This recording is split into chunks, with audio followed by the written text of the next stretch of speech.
Security will escort you out, the new CEO said, not looking up from his mahogany desk. I stood there in complete disbelief, my 3 years as head of compliance crumbling before my eyes. With steady hands, I unclipped my corporate badge and placed it beside his coffee cup.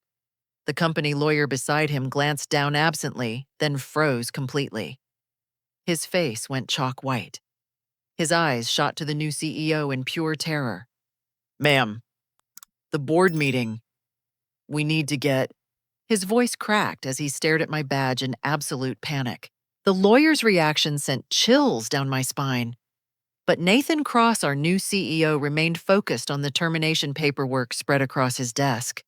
Thomas Brennan, the corporate attorney, kept glancing between my badge and Nathan with growing alarm, but Nathan seemed oblivious to his distress. Just 2 weeks ago, my world had turned upside down when William Riverside sold his controlling stake in Riverside Manufacturing to Titan Industries. Our family-owned aerospace parts company in Phoenix, Arizona, had been my professional home for 3 years. As head of compliance, I had dedicated my career to ensuring we met every federal safety regulation for military aircraft components. The work wasn't glamorous, but knowing that our parts kept brave service members safe in the skies gave my life meaning. William Riverside had built his company on principles of quality and integrity. Every component we manufactured underwent rigorous testing before earning our certification. We supplied brake systems, hydraulic components, and structural elements for military aircraft used by all branches of the armed forces. Our reputation for excellence had made us the preferred supplier for critical safety systems. Nathan Cross arrived with Titan Industries' acquisition team like a corporate hurricane. Tall and imposing with perfectly styled silver hair and expensive suits, he commanded attention whenever he entered a room. His credentials were impressive: Harvard MBA former executive at 3 major defense contractors, and a track record of increasing profits through operational efficiency. On paper, he seemed like the ideal leader to take Riverside Manufacturing to the next level. But within days of his arrival, I began noticing changes that made my stomach knot with worry. Nathan called department meetings where he emphasized profit maximization and competitive positioning, while barely mentioning safety or quality standards. He spoke about manufacturing timelines with an urgency that concerned me, pushing production managers to reduce inspection periods and accelerate delivery schedules. During my first direct meeting with Nathan, I presented our standard compliance reports and safety metrics. He listened politely, but seemed more interested in cost breakdowns than safety statistics.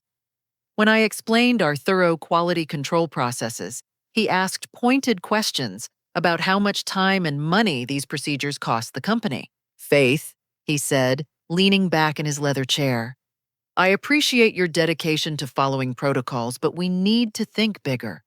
Our competitors are winning contracts because they can deliver faster and cheaper.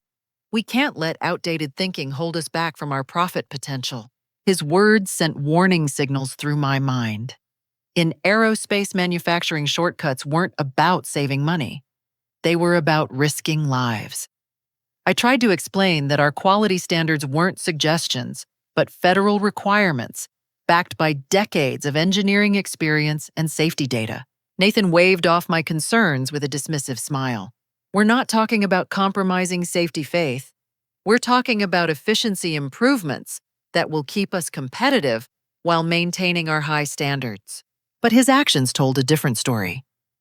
Within a week, Nathan had quietly begun reaching out to overseas suppliers, requesting quotes for components that were currently manufactured under strict American quality controls. He scheduled private meetings with production supervisors, discussing ways to streamline processes that had been carefully designed to catch potential defects. The first major red flag appeared when I discovered Nathan had initiated contact with Precision Parts International, a supplier based in Malaysia that I knew used substandard materials. Their components cost 60% less than our current suppliers, but they didn't meet the metallurgical requirements for military aircraft applications.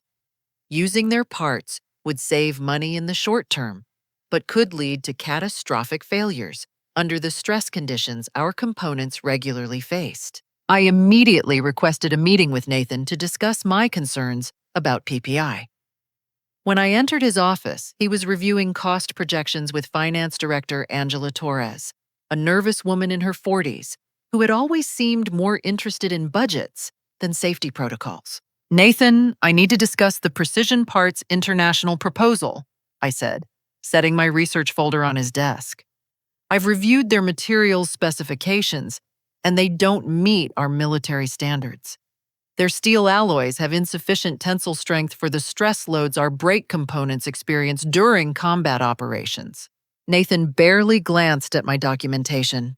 "Faith, I understand you're concerned about maintaining quality, but PPI has excellent references from other manufacturers.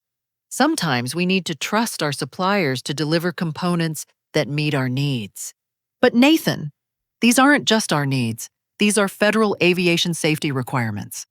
The Department of Defense specifications exist because aircraft brake failures can kill pilots and crew members. We can't substitute components that haven't been tested and certified for military applications." Angela Torres shifted uncomfortably in her chair, avoiding eye contact with me. Nathan's expression hardened slightly, though he maintained his professional demeanor. "Faith, I'm going to need you to be more flexible in your approach to compliance. We're operating in a competitive market, and rigid adherence to every minor specification is limiting our ability to grow this business. I expect department heads to support the company's strategic initiatives, not create obstacles to progress." The conversation left me deeply troubled.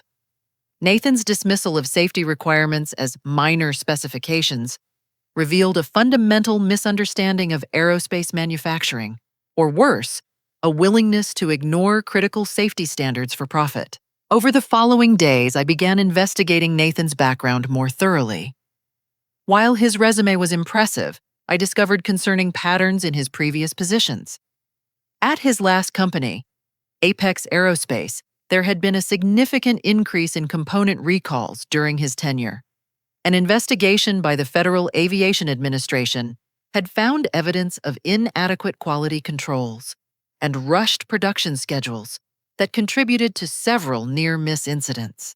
Most troubling was Nathan's abrupt departure from Apex Aerospace just before the FAA imposed substantial fines and oversight requirements.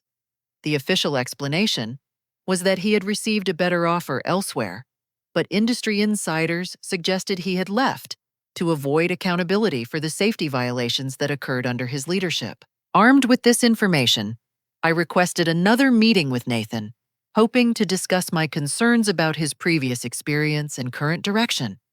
This time, he seemed less patient with my questions. "Faith, I'm starting to worry that you're not adapting well to our new operational approach. Change can be difficult, but successful companies must evolve to remain competitive. I need team players who are committed to our success, not individuals who resist every improvement initiative."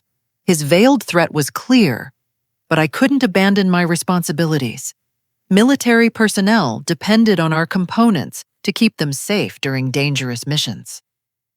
My older brother Daniel was a Navy pilot flying combat missions overseas, and I knew that parts manufactured by companies like ours were literally keeping him and his squadron alive. That evening, I called Daniel during one of his rare opportunities for personal communication. The connection was poor with static and delays that reminded me how far away he was from the safety of home. "Faith, is everything okay? You sound worried," he said, his familiar voice cutting through the interference. I couldn't tell him about my specific concerns that would violate confidentiality agreements, but I needed to hear his perspective on aircraft safety from a pilot's point of view. "Daniel, when you're flying combat missions, how much do you think about the reliability of your aircraft components?" He was quiet for a moment. "Every single day, Faith. When you're flying over hostile territory, you trust your life to every bolt, wire, and valve in that aircraft. The people who manufacture those parts hold our lives in their hands. That's why military specifications are so strict There's no room for error when lives are on the line. His words reinforced my determination to maintain our safety standards regardless of Nathan's pressure to cut corners. But as I hung up the phone, I realized the conflict between my professional obligations and Nathan's profit-driven agenda was escalating toward an inevitable confrontation. The next morning brought the crisis I had been dreading. Nathan had called a mandatory meeting for all department heads, and the agenda listed operational efficiency improvements as the primary topic. The conference room felt unusually tense as department heads filed in for Nathan's mandatory meeting. Angela Torres sat rigidly in her chair, clutching a manila folder against her chest. Production manager Steve Hamilton avoided making eye contact with anyone, staring fixedly at his hands folded on the table. Quality Control Director Helen Parker was notably absent. I later learned she had been terminated the previous evening for performance issues. Nathan entered with Craig Cross, a young man in his 20s, who bore a striking resemblance to our new CEO. Craig carried himself with the entitled confidence of someone who had never faced real consequences for his actions. "Good morning, everyone," Nathan began, his voice carrying artificial warmth. "I'd like to introduce Craig Cross, our new Quality Control Director. Craig brings fresh perspectives and modern approaches to manufacturing efficiency." My heart sank. Helen Parker had been a meticulous professional with 15 years of aerospace experience.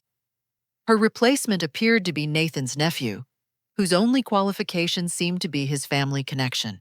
Nathan continued his presentation, outlining aggressive new production timelines that would reduce inspection periods by 40% and eliminate what he called redundant safety protocols.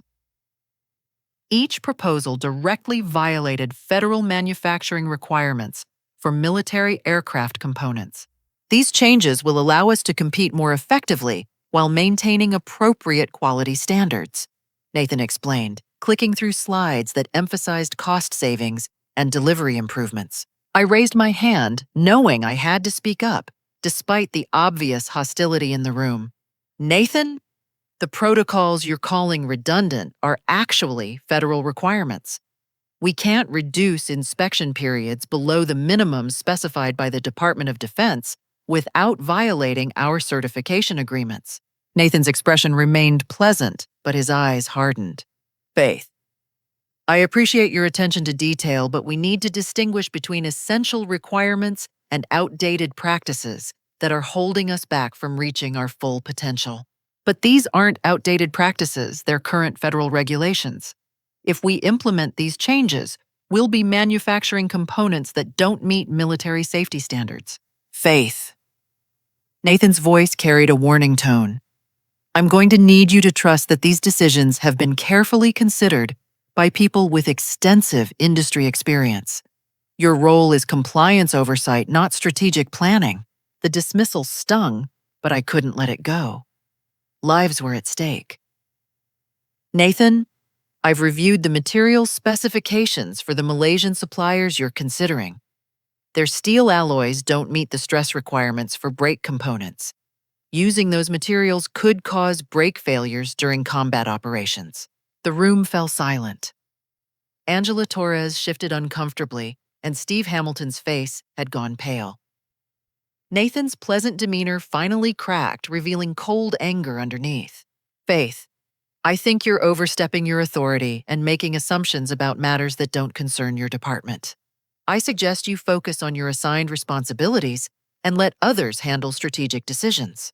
After the meeting, I returned to my office, feeling isolated and increasingly concerned about the direction Nathan was taking our company. The weight of what I knew pressed down on me like a physical burden. Military pilots were depending on components that Nathan seemed willing to compromise for profit margins. That evening, I made the most difficult decision of my professional life. I began documenting everything I had observed and discovered about Nathan's plans. Using my compliance access privileges, I systematically photographed emails, copied supplier proposals, and downloaded correspondence that revealed the scope of Nathan's intended changes. The evidence painted a disturbing picture. Nathan wasn't just planning to use substandard materials, he was orchestrating a comprehensive fraud scheme that would generate enormous profits while putting military personnel at lethal risk. His correspondence with Precision Parts International revealed plans to substitute their inferior components for certified American-made parts while continuing to charge the Department of Defense premium prices. The cost savings would exceed $200 million over the next 3 years, but the human cost could be immeasurable. Most disturbing were emails discussing how to handle potential component failures. Nathan had already planned to blame any problems on legacy quality issues that predated his arrival, insulating himself from responsibility while collecting massive performance bonuses. I spent 3 sleepless nights reviewing documents and building a comprehensive case file. Every piece of evidence pointed to the same conclusion: Nathan was planning systematic fraud that could kill American service members for corporate profit. My brother Daniel's words echoed in my mind. The people who manufacture those parts hold our lives in their hands. Nathan was about to betray that sacred trust in the most cynical way imaginable. But as I prepared to report my findings, I realized Nathan had been watching me more closely than I knew. On Thursday morning, I arrived at work to find Craig Cross and Steve Hamilton waiting in my office. "Faith, Nathan wants to see you immediately," Craig said, his tone carrying unmistakable satisfaction. "He has some concerns about your recent activities." The walk to Nathan's office felt like a condemned prisoner's final march. I knew this confrontation would determine not just my career, but potentially the lives of countless military personnel who would depend on the components we manufactured. Nathan was waiting with Thomas Brennan and Angela Torres. The lawyer looked nervous, constantly adjusting his tie and avoiding direct eye contact. Angela sat stiffly, her face pale and drawn. "Faith, sit down," Nathan commanded, his friendly facade completely abandoned. "We need to discuss your recent unauthorized activities and determine how to proceed." I took a seat, knowing my investigation had been discovered, but determined to defend my position. The lives of American service members hung in the balance, and I wouldn't back down from protecting them. "Faith," Thomas began, his voice shaky, "we have evidence that you've been accessing files outside your authorization and copying proprietary company information." Nathan leaned forward, his voice deadly serious. "More specifically, we believe you've been conducting industrial espionage and preparing to sell sensitive information to our competitors." The accusation hit me like a physical blow. That's completely false. I've been investigating safety violations and potential fraud that could endanger military personnel. "Faith," Nathan said coldly, "that's exactly what someone caught in espionage would claim. Your story about safety concerns is just a cover for more serious criminal activities." I realized then that Nathan had been setting this trap for days, possibly weeks. He had allowed me to conduct my investigation while preparing his own case to destroy my credibility and silence my opposition. But as the meeting continued, I noticed something that gave me hope. Thomas Brennan kept glancing nervously at my corporate badge, which lay on Nathan's desk where I had placed it. The lawyer seemed increasingly agitated, though I couldn't understand why my badge would concern him. Whatever Thomas knew about my badge, it was causing him significant distress. And that gave me the first glimmer of hope I had felt since walking into Nathan's trap. The tension in Nathan's office was suffocating as Thomas Brennan continued his accusations. His nervous energy filled the room as he shuffled through a stack of documents that supposedly proved my guilt. "Faith, we have security footage showing you accessing computer terminals during unauthorized hours," Thomas said, his hands trembling slightly as he held up printed screenshots. "These timestamps show you were in the building at 11:30 p.m. last Tuesday, 2:15 a.m. on Wednesday, and again at midnight on Friday." I stared at the images in disbelief. The photos clearly showed someone at my workstation, but the figure was deliberately obscured by shadows and poor lighting. Anyone could have used my credentials during those times. "Nathan, those photos don't prove anything," I protested. Someone else could have used my access codes. Have you checked the badge records to see if my physical badge was actually in the building during those times? Nathan's expression remained coldly neutral. Faith, we've conducted a thorough investigation, and the evidence clearly indicates your involvement in unauthorized activities. Angela Torres opened her manila folder with shaking hands. Faith, I'm required to inform you that our financial audit discovered suspicious transactions linked to your employee accounts. Several payments from overseas companies have been traced to bank accounts associated with your personal information. My mouth dropped open. Angela, that's impossible. I haven't received any payments from foreign companies. Someone has obviously falsified those records. Faith, Nathan interrupted. Denying the evidence isn't going to help your situation. We have bank records, transaction logs, and witness testimony that confirm your involvement in selling company secrets to foreign competitors. Thomas produced another folder filled with official-looking documents. We have sworn statements from multiple employees who witnessed you discussing confidential information with unauthorized individuals and making concerning comments about company operations. I felt like I was drowning in a sea of fabricated evidence. Who are these supposed witnesses? Let me face my accusers directly. For their protection, we can't reveal their identities, Nathan replied smoothly. But their testimony is consistent and credible. Multiple people have reported that you seemed increasingly unstable and paranoid over the past several weeks. Craig Cross entered the room carrying a cardboard box filled with file folders and computer printouts. Nathan, we found these classified documents hidden in Faith's desk drawer just like you predicted. My heart raced as I recognized classified supplier contracts and military specifications that I had never seen before. Those aren't mine. Someone planted those documents to frame me. Faith, Thomas said, his voice gaining confidence. This evidence clearly shows your involvement in systematic theft of classified information. We have no choice but to contact federal authorities and report your activities as potential treason. The word treason hit me like a sledgehammer. Nathan had constructed an elaborate case that painted me as a traitor selling military secrets to foreign enemies.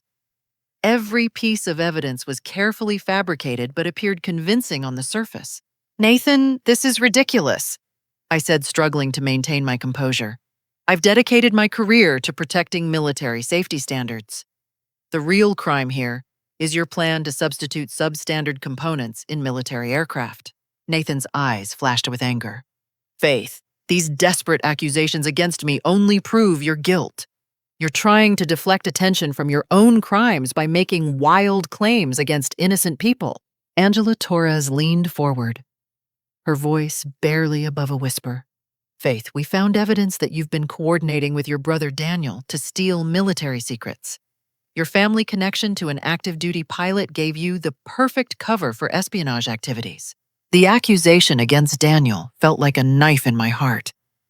Nathan had somehow discovered my brother's identity and was now threatening to destroy his military career along with my life.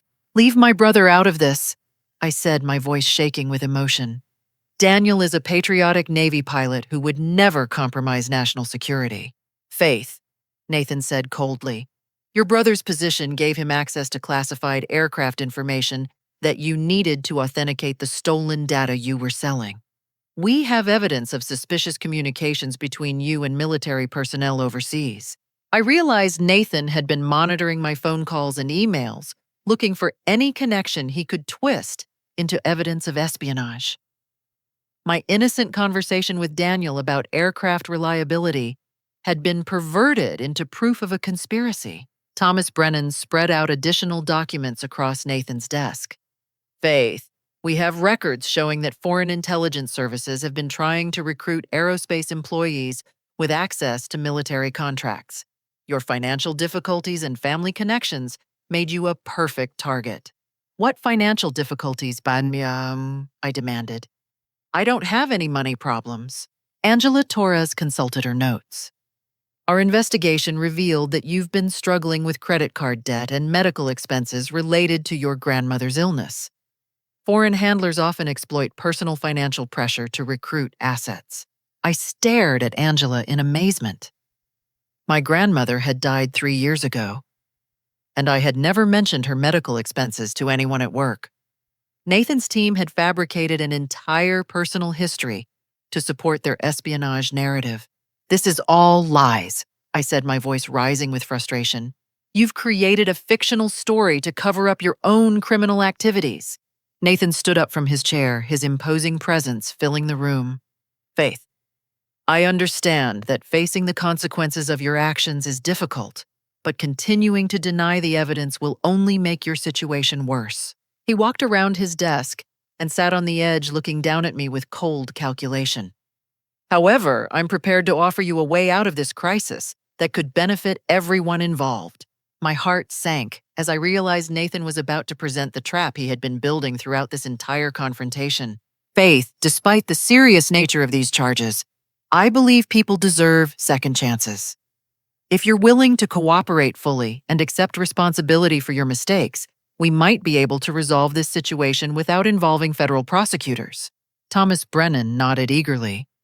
"Faith, the company is prepared to offer you a generous severance package that would include a substantial financial settlement and positive employment references. All we require," Nathan continued, "is your signature on comprehensive non-disclosure agreements and a formal admission that you violated company policies through poor judgment rather than criminal intent." I understood the devil's bargain Nathan was offering. Sign his papers, accept blame for minor violations, and walk away with money and references. In exchange, I would be silenced forever about his fraud scheme that could kill military personnel. "And if I refuse?" I asked, though I already knew the answer. Nathan's expression hardened. "Then we'll have no choice but to present our evidence to federal authorities and let them determine whether your activities constitute treason against the United States." The room fell silent as I contemplated my impossible choices. Accept Nathan's false narrative and allow his deadly fraud to proceed or maintain my innocence and face prosecution on fabricated treason charges that could destroy my life and my brother's career. But as I sat there feeling trapped and hopeless, I noticed Thomas Brennan staring at my corporate badge with increasing agitation.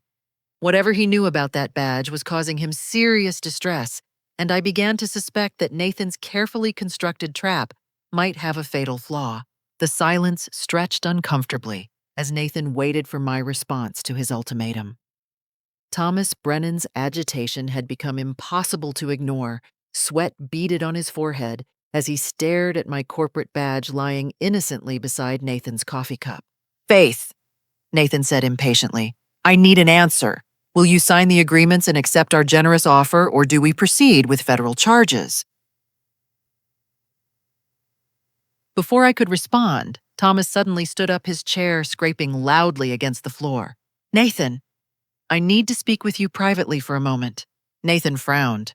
"Thomas, we're in the middle of resolving this situation. Whatever you need to discuss can wait." "No!" Thomas said urgently, his voice cracking with strain. "This can't wait. It's about Faith's badge. There are complications you don't understand." Nathan looked at my badge dismissively. "It's just a corporate ID card, Thomas. What possible complications could there be?" Thomas pointed at my badge with a shaking finger. "Nathan, that's not just an ID card. Faith's position as head of compliance requires specialized equipment for federal audit compliance. Her badge contains advanced data logging capabilities that are monitored directly by government agencies." The color drained from Nathan's face. "What kind of data logging?" "Aerospace compliance badges automatically record and store all audit activities, safety inspections, and document reviews," Thomas explained frantically. "Every file she accessed, every conversation in secure areas, every document she reviewed, it's all logged with timestamps and metadata." Nathan grabbed my badge and examined it closely. The small device looked identical to standard corporate ID cards, but I knew Thomas was right about its capabilities. As head of compliance, my badge was equipped with specialized chips that maintained detailed audit trails for federal regulatory purposes. "Can we delete the data?" Nathan demanded. Thomas shook his head vigorously. The badges automatically back up to federal servers every 24 hours. The data has already been transmitted to the Department of Defense, FAA, and other oversight agencies. Any attempt to tamper with the badge would trigger immediate federal investigations. I watched Nathan's carefully constructed conspiracy begin to crumble as he realized the implications. My badge contained irrefutable evidence of every document I had reviewed during my investigation, including all the fraudulent correspondence and false evidence he had shown me during this meeting. Furthermore, I said calmly, compliance badges create detailed metadata for every access event. The federal backup servers can verify exactly when I was physically present in the building, what files I accessed, and what documents were legitimate versus fabricated. Nathan's face went ashen. You knew about this the entire time. Of course I knew about my compliance equipment. But you apparently didn't research federal requirements before planning your frame-up. I picked up my badge and held it in my palm. This badge has been documenting every fraudulent document you've shown me, every false accusation you've made, and every piece of fabricated evidence in your case against me. Angela Torres spoke for the first time since the revelation. Nathan, what does this mean for our situation? Thomas Brennan was pacing behind his chair, his professional composure completely shattered. It means every document we've presented as evidence against Faith has been logged and verified as fabricated. The federal servers can prove that the bank records, witness statements, and planted evidence are all forgeries. But more importantly, I continued, my badge has been logging all the genuine evidence I discovered about Nathan's fraud scheme. Every email about using substandard components, every correspondence with foreign suppliers, every plan to falsify safety certifications, it's all documented with irrefutable federal authentication. Nathan slumped into his chair, the weight of his situation finally hitting him. How much evidence do they have? Everything, I replied. The badge logged my access to your correspondence with Precision Parts International, your plans to substitute their inferior components for certified American parts, and your strategy for blaming future component failures on previous management. Thomas Brennan's voice was barely audible. Nathan, this goes beyond corporate fraud. You're talking about conspiracy to commit treason, deliberate endangerment of military personnel, and systematic fraud against the Department of Defense. The federal servers also have evidence of you monitoring my communications, fabricating evidence against me, and threatening my brother's military career, I added. Your entire conspiracy has been documented by federal compliance systems. Angela Torres broke down completely. Nathan, you told me this was just about improving efficiency and competitiveness.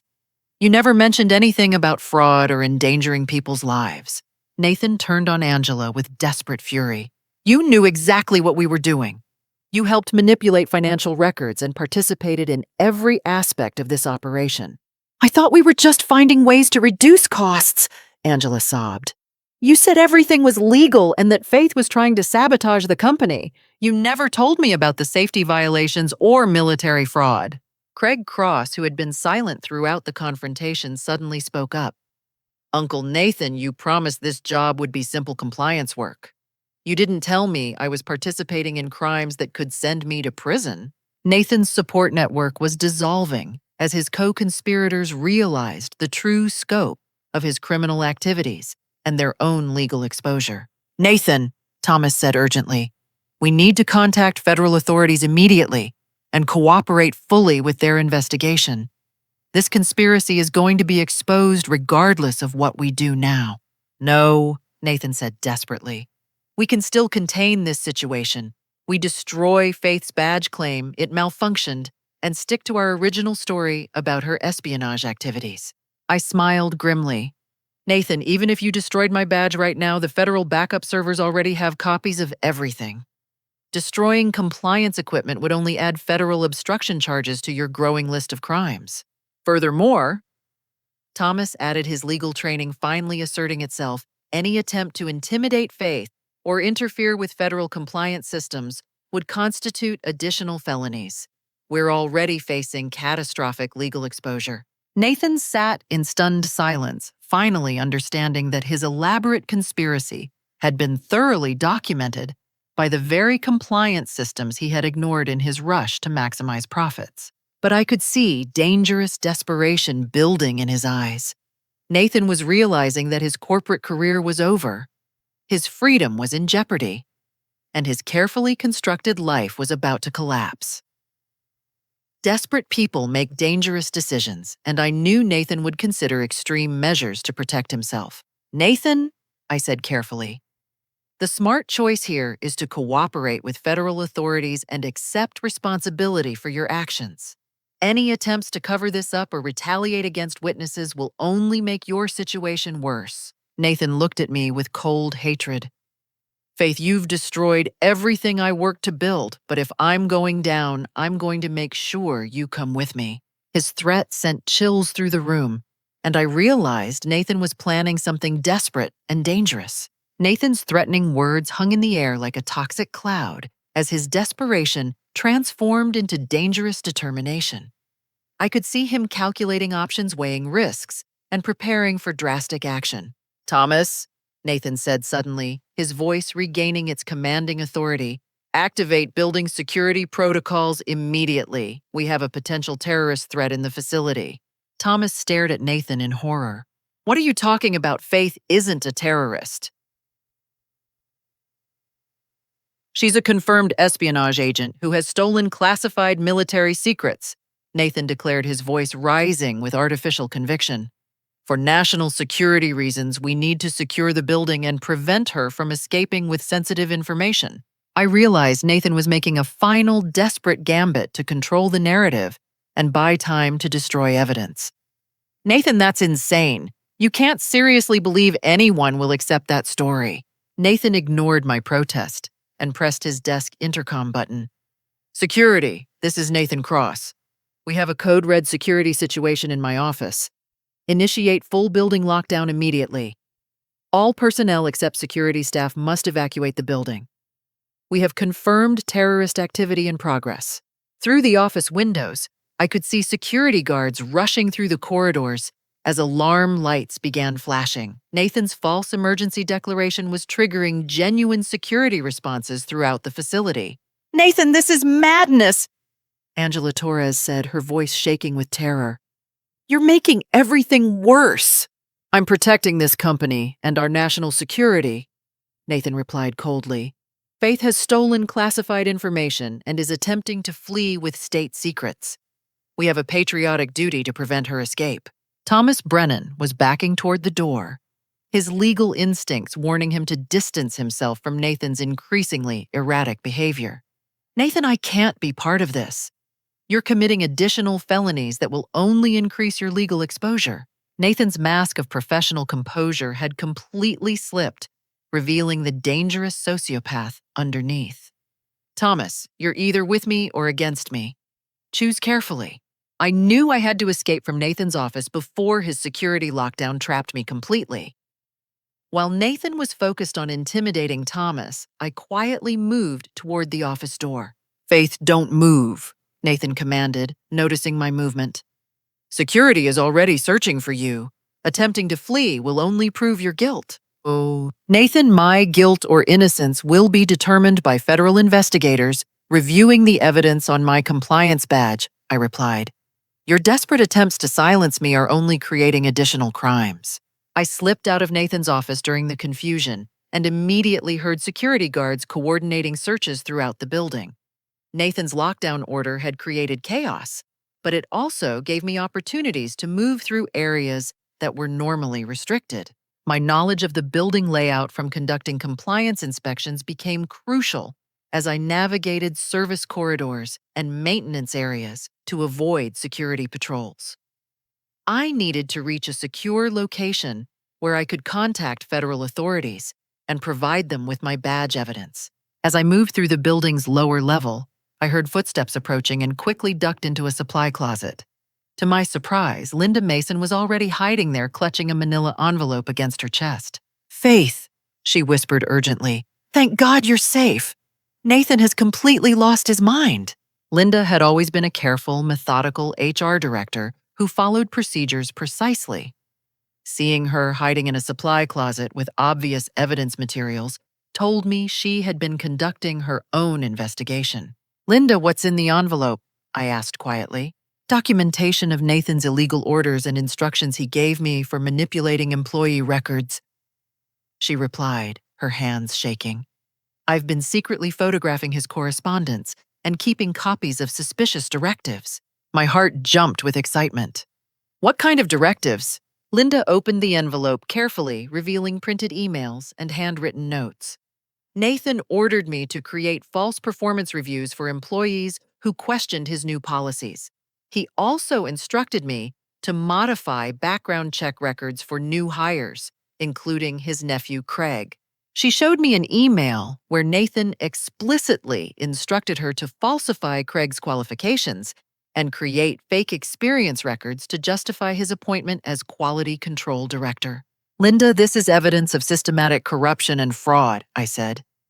"Combined with my badge documentation, we have proof of Nathan's entire conspiracy." "Faith, there's more," Linda continued. "Nathan has been coordinating with foreign contacts about selling classified information.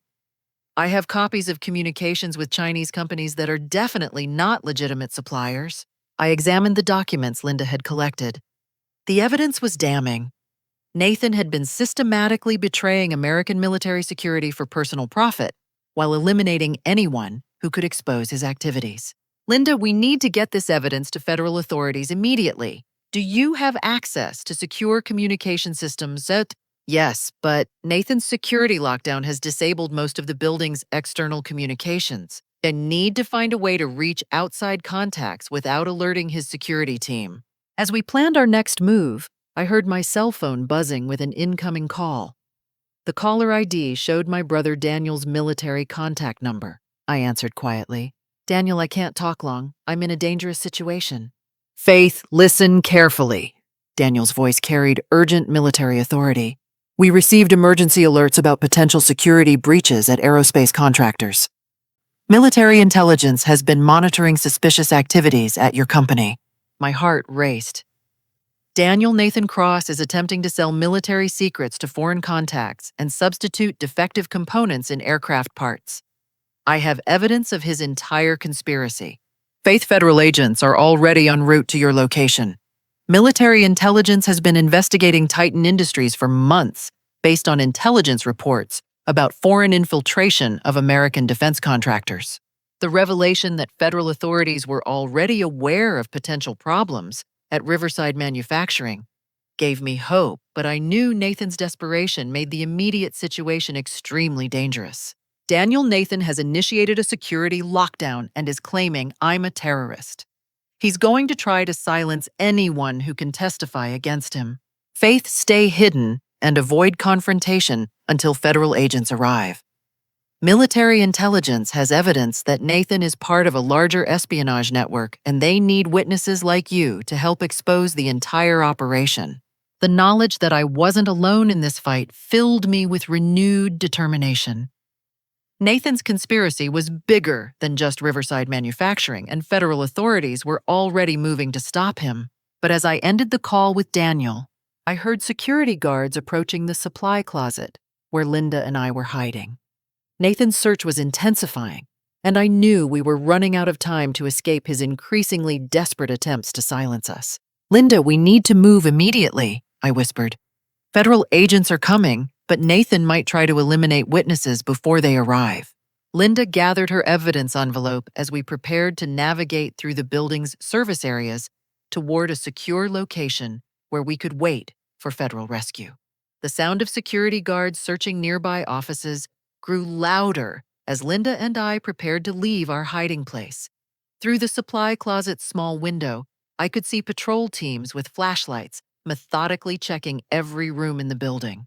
"Faith, I know another way out," Linda whispered, indicating a maintenance corridor that connected to the building's service areas. "I discovered it during safety inspections last year." We moved carefully through narrow passageways, lined with utility pipes and electrical conduits. The building's mechanical systems hummed around us as we navigated toward the rear exit that Linda had identified. But as we reached the corridor intersection, We heard Nathan's voice echoing through the building's intercom system. Attention, all personnel. Faith Williams is a confirmed terrorist who has stolen classified military secrets. She is armed and extremely dangerous. Security teams are authorized to use necessary force to prevent her escape. Linda grabbed my arm in terror.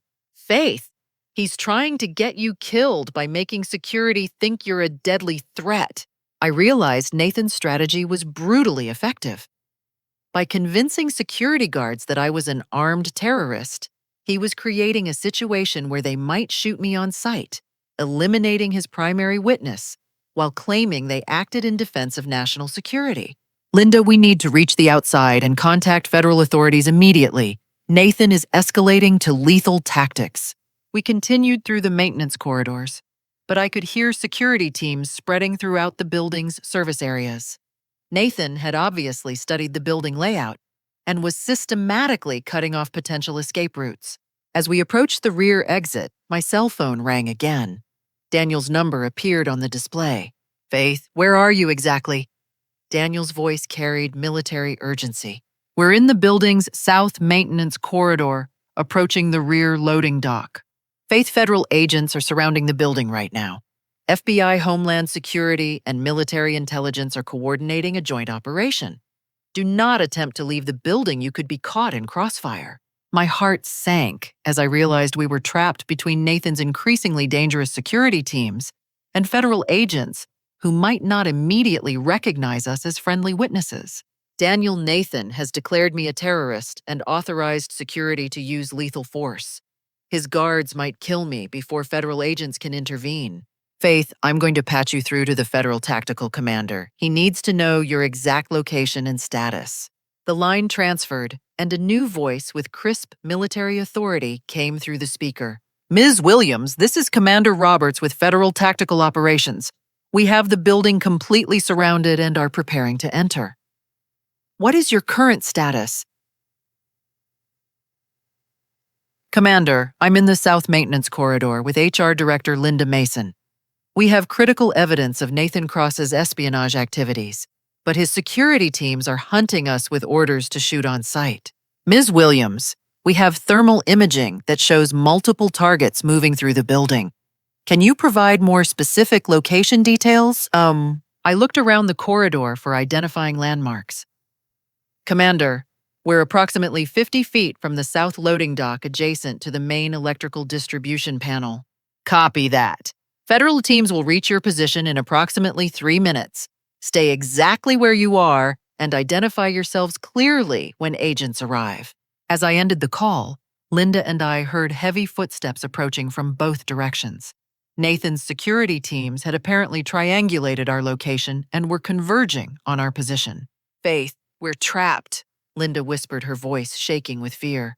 Through the corridor's small windows, I could suddenly see black tactical vehicles surrounding the building and federal agents in full combat gear moving toward entry points. The cavalry was arriving, but I wasn't sure they would reach us before Nathan's security found us. Then I heard Nathan's voice nearby, apparently coordinating with his security teams through radio communication. She's in the South Corridor area. Remember, she's armed and extremely dangerous. National security depends on stopping her from escaping with those classified documents. I realized Nathan was physically leading the search teams, ensuring that any confrontation would be lethal. He was personally supervising my elimination. But suddenly, the building's lights went out completely as federal agents cut the main power supply. Emergency lighting activated, casting eerie shadows throughout the maintenance areas. Immediately, I heard the explosive sounds of federal agents breaching multiple building entrances simultaneously. Tactical teams were storming the facility from all directions with military precision. Federal agents, nobody move! Voices shouted throughout the building as the raid commenced. Nathan's voice came over his radio now, frantic and desperate. Security teams continue the search. We have to find her before the feds take control. But federal agents were moving through the building with overwhelming force and superior coordination. I could hear Nathan's security guards surrendering immediately when confronted by professional tactical teams. Within minutes, Federal agents reached our position in the maintenance corridor. "Faith Williams," a tactical officer called out. "Here," I replied, raising my hands to show I was unarmed. "I have critical evidence of treason and espionage activities." The federal team secured our position and immediately escorted Linda and me to a safe area where investigators could debrief us about Nathan's conspiracy. As we emerged from the building, I saw Nathan Cross in federal custody, surrounded by FBI agents. His expensive suit was wrinkled, his silver hair disheveled, and his commanding presence completely deflated. When Nathan saw me being escorted by federal agents, his face contorted with rage and hatred. "She's the traitor," he screamed. "She stole classified military secrets. I'm the patriot who exposed her crimes." But the federal agents ignored his desperate protests as they secured him in an armored vehicle. Commander Roberts approached me with professional courtesy. "Ms. Williams, preliminary evidence confirms that you were conducting legitimate compliance investigations and that Mr. Cross was engaged in systematic fraud and espionage. We'll need detailed statements from you and Ms. Mason about everything you observed and documented." I handed Commander Roberts my compliance badge. "Everything is logged on this device and backed up to federal servers. You'll find complete documentation of Nathan's conspiracy, including his plans to substitute defective components in military aircraft. Ms. Williams, you may have prevented catastrophic loss of life. Military intelligence has been tracking this espionage network for months, and your evidence provides the missing pieces we needed to prosecute the entire conspiracy." As federal agents continued processing the scene, Angela Torres and Craig Cross were also taken into custody. Thomas Brennan was cooperating fully with investigators providing additional evidence about Nathan's criminal activities. Linda Mason's documentation proved crucial in establishing the systematic nature of Nathan's fraud and corruption. Her evidence showed that Nathan had been planning this conspiracy for months before his arrival at Riverside Manufacturing. But the most shocking revelation came when federal investigators revealed the scope of Nathan's espionage network. He hadn't been working alone. He was part of a sophisticated foreign intelligence operation targeting American aerospace companies. "Ms. Williams," Commander Roberts explained, "Mr. Cross was placed at Riverside Manufacturing specifically to steal military secrets and sabotage American aircraft safety. Your investigation exposed a major national security threat." The knowledge that I had helped prevent not just corporate fraud, but actual enemy espionage filled me with profound relief and pride.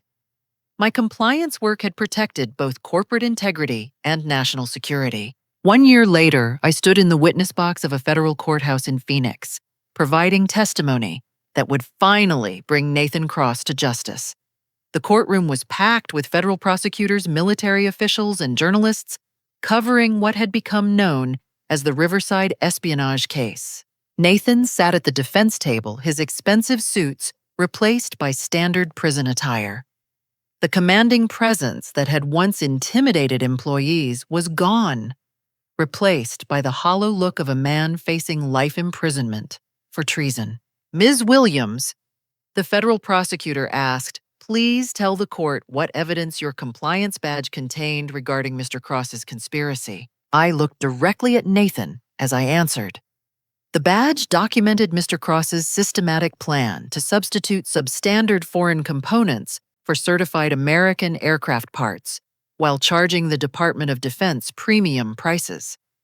The evidence showed he was willing to endanger military personnel for profit while selling classified specifications to foreign intelligence services. The prosecutor displayed copies of Nathan's correspondence with Chinese intelligence operatives on the courtroom's main screen. "Ms. Williams, did your investigation reveal the scope of Mr. Cross's espionage activities?" "Yes." Mr. Cross was providing detailed specifications for military aircraft components to foreign manufacturers who were producing counterfeit parts designed to fail during combat operations. He was essentially planning mass murder of American service members while collecting enormous profits from fraudulent contracts.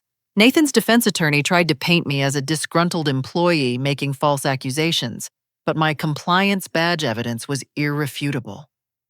Federal authentication confirmed every document and timestamp, creating an unbreakable case against Nathan and his co-conspirators.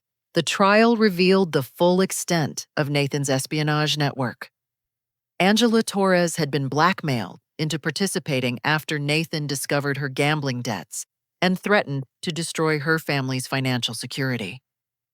Craig Cross had been manipulated by his uncle's promises of easy money and corporate success. Even Thomas Brennan had been gradually drawn into the conspiracy through legal fees and professional obligations.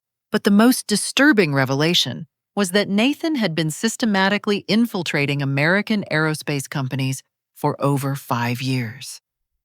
Riverside Manufacturing was just his latest target in a broader campaign to sabotage American military capabilities while enriching foreign adversaries. When the verdict was announced, Nathan Cross received life imprisonment without parole for treason, espionage, conspiracy to commit murder and fraud involving hundreds of millions in defense contracts. Angela Torres received 15 years for her cooperation. Craig Cross, as a manipulated relative with limited involvement, received 5 years. Thomas Brennan's cooperation earned him probation and disbarment. The convictions sent shockwaves through the aerospace industry and led to immediate reforms in security protocols and background investigations for defense contractors. My case became a landmark example of how compliance systems could detect and prevent foreign espionage operations. 6 months after Nathan's conviction, I received a call that would change my life forever. President Harrison's office requested my presence at a White House ceremony honoring civilians who had prevented terrorist attacks and protected national security. Standing in the Oval Office, surrounded by military leaders and government officials, I felt overwhelmed by the significance of the moment. President Harrison personally presented me with the Presidential Citizens Medal, the nation's second highest civilian honor. Faith Williams, the president said, "Your courage and dedication prevented catastrophic loss of military personnel and protected our nation's security interests. Your actions exemplify the highest ideals of American citizenship and professional integrity." The ceremony was attended by my brother Daniel, now promoted to squadron commander, who had taken leave from his overseas deployment to witness my recognition. When I saw him in his dress uniform decorated with ribbons earned during dangerous combat missions, I realized how my actions had potentially saved his life and the lives of countless other service members.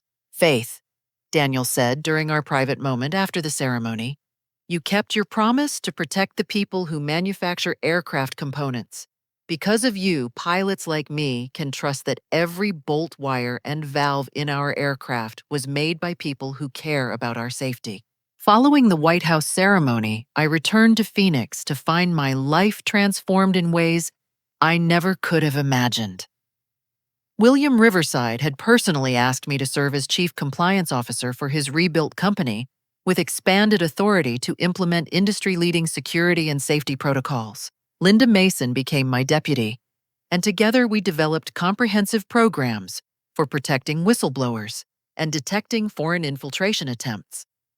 Our protocols were adopted throughout the aerospace industry and became federal requirements for all defense contractors. But the most personally meaningful change came through my work with the Faith Williams Foundation, a nonprofit organization I established to support compliance professionals and whistleblowers who risk their careers to protect public safety.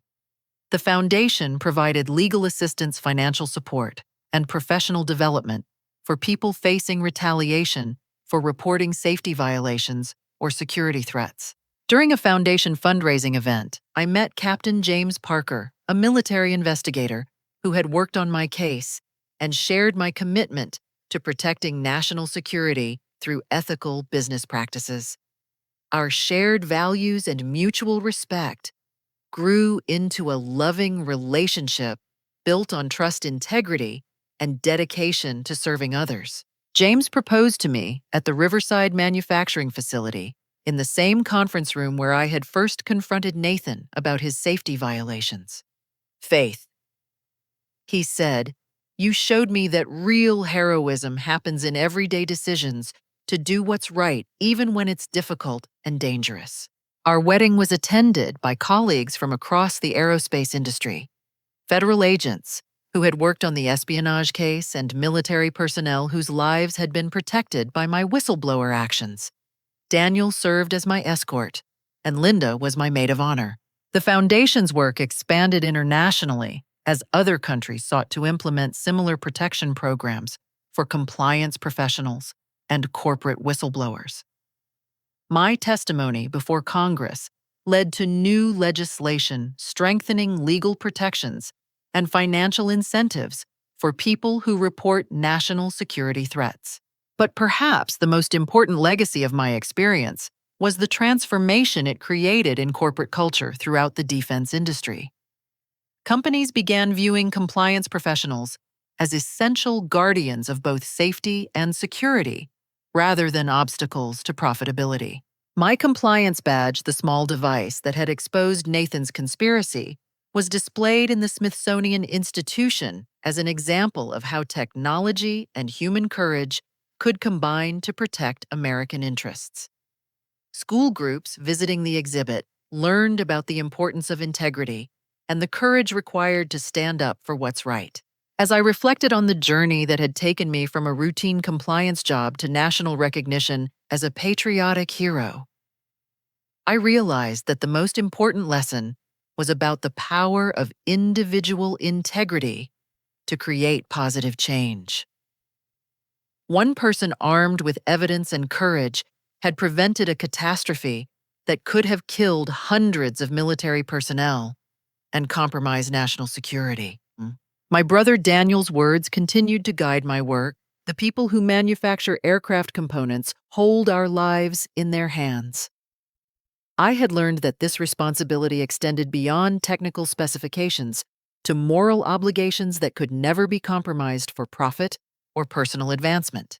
The last conversation I had with Nathan Cross came during a prison interview for a documentary about corporate espionage.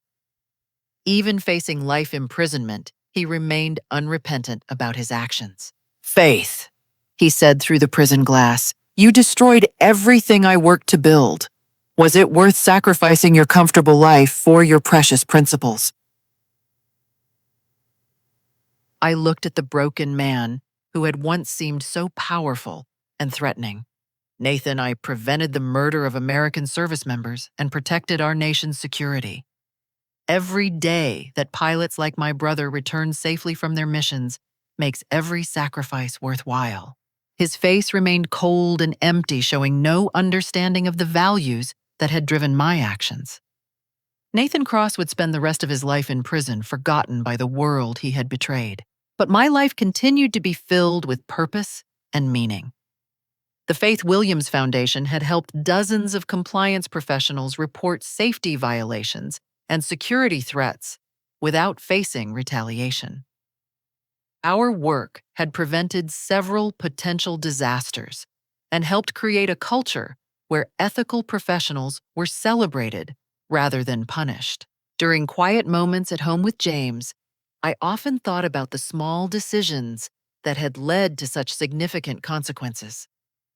My choice to investigate suspicious activities, document evidence carefully, and maintain my integrity despite overwhelming pressure had ultimately protected countless innocent lives. What moment in your own life required you to choose between personal comfort and doing what was right, even when the stakes seemed overwhelming? Have you ever discovered something at work or in your community that made you question whether you should speak up or stay silent? How did you find the courage to take action when standing up for your principles, put everything you valued at risk?